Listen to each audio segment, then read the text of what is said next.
Karla mücadele çalışmalarımızın son ayağı olan Nemrut Krater Gölü'nün yolunu bugün aşmak için ekiplerimizle beraber Nemrut Krater Gölü'ne geldik.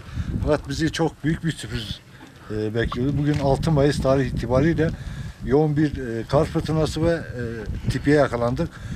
Maalesef çalışmayı durdurmak zorunda kaldık. İnşallah önümüzdeki 1-2 gün içinde Nemrut Krater Gölü'nü halkımızın hizmetine, turizm hizmetine açmayı planlıyoruz. İnşallah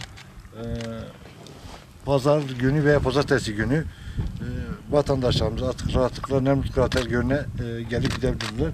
Dediğim gibi bugün 6 Mayıs, ülkemizin birçok yerinde denize girilirken bugün bizi de çok büyük bir sürpriz bekledi. Yoğun bir kar fırtınasına yakalandık zirvede.